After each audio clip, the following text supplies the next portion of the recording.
जिन्होंने की मुसालियत, उनमें से कोई अरकान जो है वो वहां पे मौजूद नहीं था। अच्छा, और अभी जैसे कहते हैं ना हम, कि कफन मैला नहीं हुआ और आप अपना शादियाने पहले बजाना शुरू हो गए। कल इतनी बड़ी जीत हुई है अहले सुन्नत वल जमात की कि हुकूमत जो है पहले कलअदम करके आई और उसके बाद उनके घुटने टिक गए और उन्होंने आके हर बात मान ली। 12 घंटे के अंदर करारदाद जो है नेशनल असेंबली में भी पेश हो गई, सब कुछ हो गया, लेकिन इनको सब्र नहीं आया। उन्होंने कहा कि यार ये आलिम नहीं है, ये बच्चा है 27 साल का, और ये हम सबके ऊपर आ गया, सबका सबसे कद बढ़ गया। तो आज स्पेशल बड़ी हरिडली 24 घंटे के अंदर अंदर आप देखें ये बुलाई गई नशिस्त वहां पे पाक पतन के अंदर। अच्छा, इसको कहा गया कि जी कौमी उलमा व मशाइख कॉन्फ्रेंस है। कौमी उलमा व मशाइख कॉन्फ्रेंस नहीं थी, क्योंकि ये कौमी उलमा व मशाइख कॉन्फ्रेंस को 6 घंटे के नोटिस पे तो नहीं होनी ना। लेकिन कौन कौन उसमें गया मैं आपको बताता हूँ। ये जेर एहतमाम हुई दीवान ऑफ पाकपतन, दीवान हामिद मसूद चिश्ती के,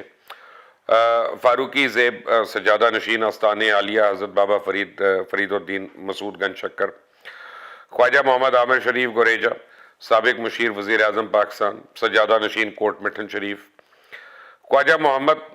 शहजादा तौसवी ऑफ तौसा शरीफ, आस्ताना आलिया तौसा शरीफ, पीर सैयद इमरान शाह वली जो MNA साहिवाल से, पीर सैयद गुलाम मुहिउद्दीन सजादा नशीन दाइमल हुजूरी कसूरी नक्शबंदी, पीर सैयद हैदर इमाम गिलानी सजादा नशीन, पीर सैयद खलील रहमान शाह ऑर्गेनाइजर अहले सुन्नत सूबा पंजाब, पीर एहसानुल हक ऑर्गेनाइजर अहले सुन्नत जमात अहले सुन्नत पाकिस्तान,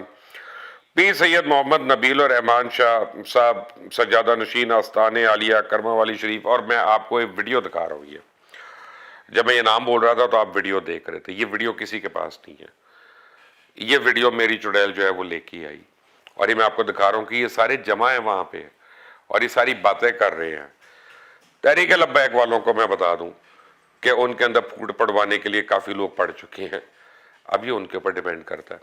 कि वो किसके साथ खड़े हैं, अपने किसको अपना लीडर मानते हैं, किसके साथ खड़े हैं। बड़े बड़े खड़पाए जो वहाँ पे जमा हुए, और उनकी दो बातें थी। पहले तो वो हुकूमत के खिलाफ एक दोबारा से गठजोड़ करना चाह रहे थे, हुकूमत और उनके ख्याल में इस्टेब्लिशमेंट के खिलाफ। उन्होंने कहा कि जी आप हुकूमत को कहते हैं कि साद रिजवी ने तो ये कह दिया, लेकिन तौहीन रसालत के ऊपर हुकूमत का मौक़िफ़ ये गलत है, ये गलत है, ये गलत है,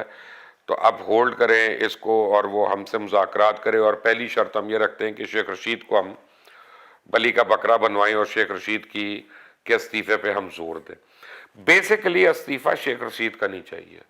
बेसिकली उनको इस्तीफ़ा उस्मान बुज़दार का नहीं चाहिए, बेसिकली उनको गद्दी चाहिए साद रिजवी की। बेसिकली उनको चाहिए कि एक 27 साल का लड़का जिसको अल्लाह ने इतनी इज्जत दे दी, जिसको अल्लाह ने इतना मकाम दे दिया कि लाखों लोग उसके पीछे खड़े हुए हैं, उसे इश्क करते हैं, उसे प्यार करते हैं लोग, और उनकी कॉल के ऊपर उनको गिरफ्तार करने के ऊपर पूरा मुल्क जाम हो गया। आप याद रखें, इतना अल्लामा खादिम हुसैन रिजवी साहब के लिए सपोर्ट में लोग बाहर नहीं आए। उनके इंतकाल पे ज़रूर आए, लेकिन उनकी ज़िंदगी में इतने लोग नहीं आए। और साद रिजवी साहब को पहली दफ़ा उठाया गया, और पहली दफ़ा ही पूरे मुल्क में आग भी लग गई, भड़क भी गई, और पहिया जाम भी हो गया, शटर डाउन भी हो गया, सब कुछ हो गया।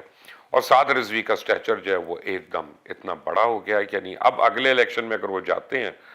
तो एक बड़ी सेफ बेट है कि कम से कम 30-35 सीटें भी जीतेंगे, क्योंकि अगर अभी उन्होंने 30 लाख वोट ले लिए और उनकी चंद सीट्स हैं पार्लियामेंट में,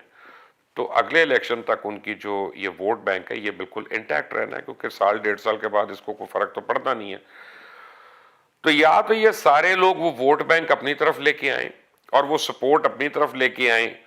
वरना ये सारे सफ़ेद दाढ़ियों वाले, सफ़ेद बालों वाले जितने हमारे अकाबरीन हैं, बुजुर्ग हैं,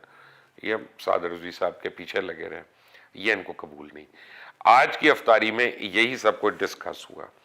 और आज की अफ्तारी में ये डिस्कस हुआ किस तरह साद रिजवी साहब को हम डीथ्रोन करें, उनको साइड पे करें, और उनकी जगह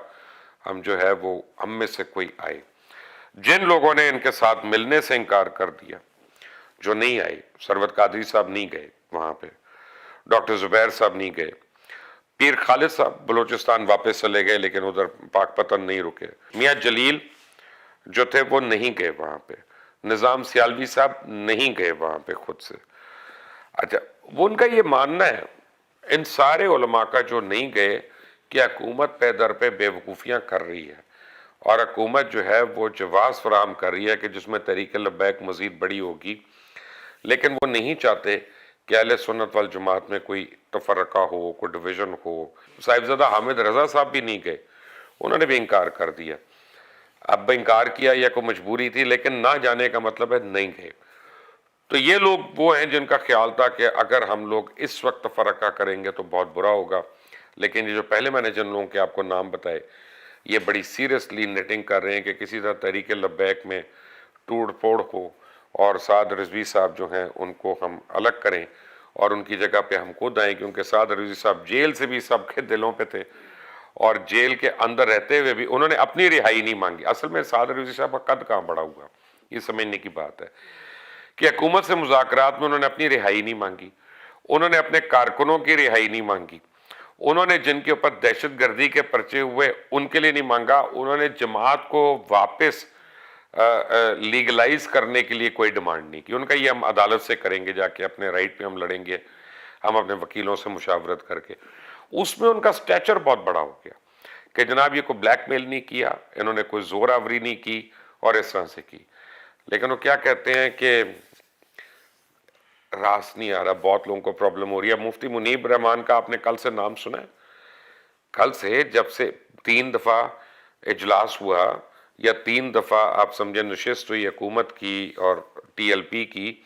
उसके बाद मुफ्ती मुनीब रहमान साहब का नाम सुना है, मौलाना फजल रहमान का नाम सुना है, किसी ये जैयद पीर का आपने नाम सुना है, किसी और बड़े का नाम सुना है, फारिग हो गए सारे।